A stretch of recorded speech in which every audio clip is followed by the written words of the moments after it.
Well, hello, beautiful. So I wanted to talk to you a little a bit about what we call preconditioning the skin before a big treatment like a laser resurfacing or a chemical peel.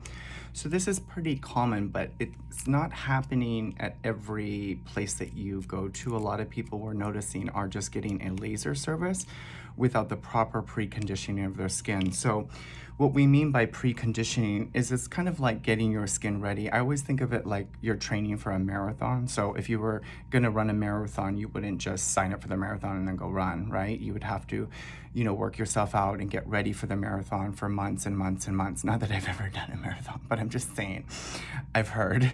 But, I've worked out and you want to, it's like another analogy I would use is like, you're going to go to a wedding, a friend's wedding, and so you want to lose weight and look your best, so you kind of get ready for that, right? So the same is true of a laser treatment or a very deep chemical peel.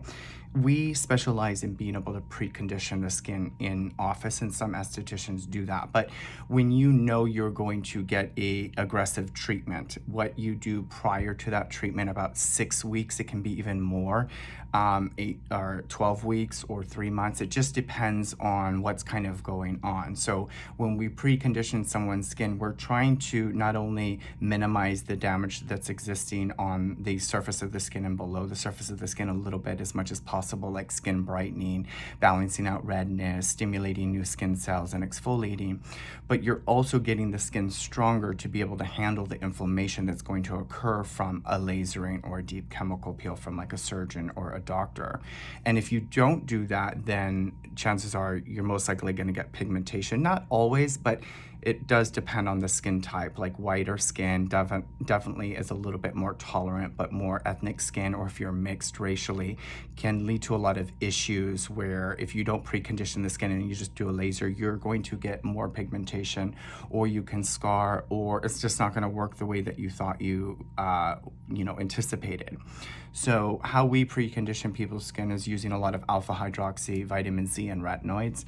So I would ask your provider, if they're just going to try to sell you a laser treatment, I would ask them about preconditioning. Don't I need to get my skin ready? Because I care more about you and your results, even though I probably won't ever meet you or know you, but I care that you're setting yourself up for success by doing what you need to do before you ever go and get a treatment like that. Even if your provider isn't kind of recommending that, you should always be an informed consumer where you kind of know what you need and know what you should be doing before you just go sign up for some type of lasering. We're seeing that a lot. We're seeing people now that have had laser treatments that were not preconditioned, and they literally went in for a consultation, got lasering that day, which is very strange to me, but I'm not here to talk about anybody's business practices. I'm just here to share with those of you that may be thinking maybe about getting a lasering and how to do it properly, or maybe you got one and you didn't do all this and this is why that's happening.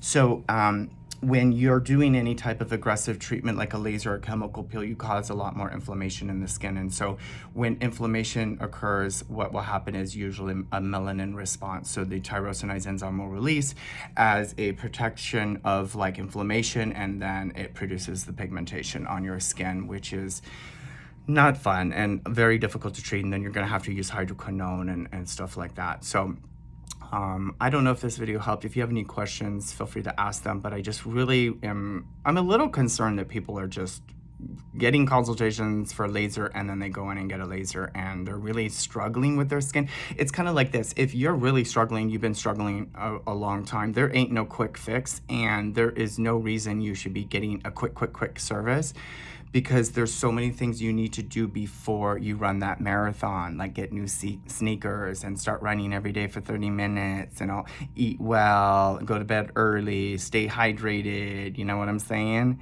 So I just feel like people are getting kind of bamboozled a little bit into buying laser treatments, and then they're not getting the outcome that they really anticipated, especially for the cost. So please ask your questions below. Again, the ingredients for the most part are always the same: alpha hydroxy, vitamin A, vitamin C, exfoliation. If you want me to do a video showing you how we would recommend doing it, then let me know. If enough of you ask for that, I'll do a video for you guys. All right. I love you. Have a great day. Bye.